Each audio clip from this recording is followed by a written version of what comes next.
Guys, before we get scary, I'm just going to tell you that I have two more books that I'm going to use for these stories. Two more really cool books, but I'm going to use this one first, the Scary Stories one, true one. I'm going to do that one first, all of those stories first, before I start these books, Scary Stories. I have other Scary Stories books, but the reason why I'm not going to do any of that is because there's already a bunch of popular YouTube videos of them, of those exact stories, so I'm not going to try to copy anyone. I'm going to do ones that haven't been out on YouTube yet. So yeah, get ready to do two new books after I finish this one, but I'm not going to finish it for a while because it's a lot of stories. There's 101. But let's get right into the scary top 5 true scary stories. Number 5, the night we didn't come home. A few years ago, I had a crappy job where I was forced to work third shift nights while my wife was working a normal day job. On the day my sister-in-law went into labor, my wife drove to the hospital after she was done with work and spent the night there. I arrived home early the next morning and entered the house to find the electricity wasn't working. After searching the house, I realized someone had broken in through a basement window and cut power to the house through the circuit breaker down there. Nothing was taken from the home, and the window in question was not visible from the front of the house. Slowly, it dawned on me that someone had been watching us. They knew there was a window of time between when I left for work for the night and when my wife returned home, and that she'd be there alone for hours. Number 4, the man at the door. I grew up in a small suburb about an hour from a mid-sized city. I always felt totally safe everywhere. It was just a normal, idyllic place, and I lived in a newish neighborhood with my family in a split-level house. Our dining room was upstairs, but because of the open design, you could see the floor below it as well as the foyer and the front door. One night, while we were eating dinner, a man came to the door, and I went to answer it. He said he was lost and needed directions and kept looking between me and the rest of my family he could see upstairs. I can't describe the terror I felt fill my body when I was talking to him. I've never experienced fear like this. His request was weird. It wasn't the kind of neighborhood you'd get lost or need directions in, but nothing about him should have been so unsettling. I gave him directions, and he left. I deadbolted the door and ran up the stairs and felt afraid for the rest of the night. It was just a feeling I got. A feeling that if my family hadn't been at home and visible from the front door, that I would not be here today. I've never gotten a vibe like that from someone before that or since then, and it's been 10 years. I'm still waiting for the day his face shows up in the news as a kidnapper. Number 3, the people in the field. I'm a big guy, so not a lot scares me. I used to be in the habit of walking in the middle of the night when I had insomnia. I hated lying in bed waiting to fall asleep. So instead of tossing and turning, I'd get up and walk around my neighborhood for an hour. Then I'd fall back into bed, dead tired, and sleep. One night I'd taken an even longer walk than usual, convinced that returning home anything less than completely exhausted would be a waste.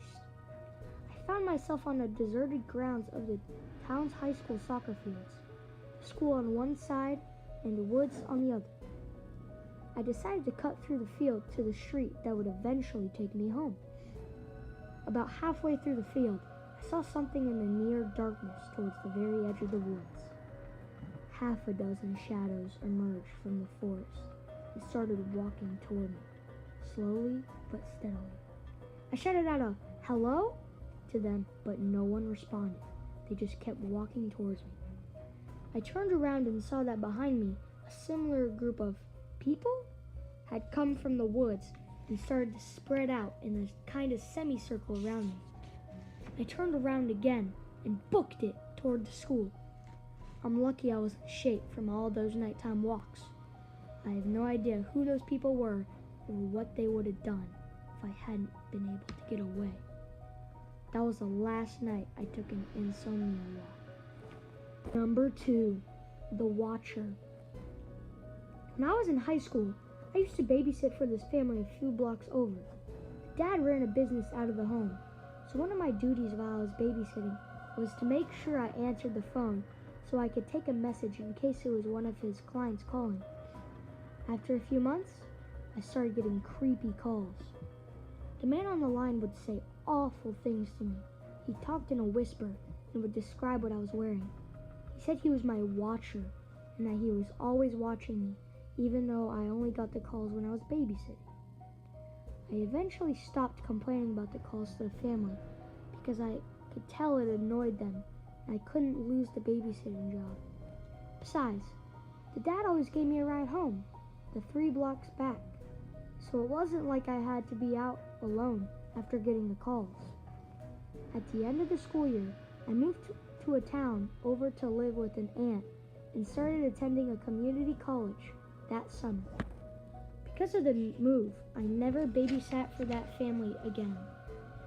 I forgot about the calls until a few years later when I saw the dad of the kids I was babysitting in the paper. He'd been accused of stalking and assaulting a teenage girl who worked for his family. I don't have any proof, but seeing the way he smiled in that photo clicked things into place for me. I believe he was the watcher calling me all those times. I think something bad would have happened if I kept babysitting for that family. Number 1, Selfies from Hell. My older sister has a story about camping by herself in the 90s. She spent a summer as a backpacking guide in the Boundary Waters Canoe area in northern Minnesota and decided to spend a week on a solo backpack before heading home in the fall. She said it was a perfectly normal trip, just like the one she had been taking all summer in the same area.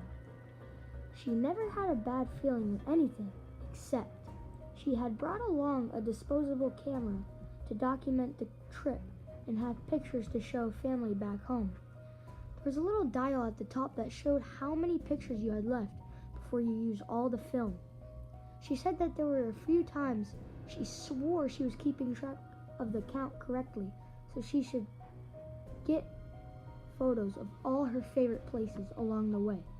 But when she would look, she had fewer shots left than she expected. She finished the trip and packed her stuff up and came home. Eventually, she brought the disposable camera in to get the film developed. When she got the photos back, there were the pictures she had taken of the lakes and woods, along with photos taken of a nude man in a ski mask. They were crude selfies before selfies were even a thing, and they were interspersed throughout the rest of the photos she had taken, meaning the person in the photos had followed her on multiple days, seemingly for no reason other than to take creepy photos of himself with her camera. Hope you guys enjoyed. Peace.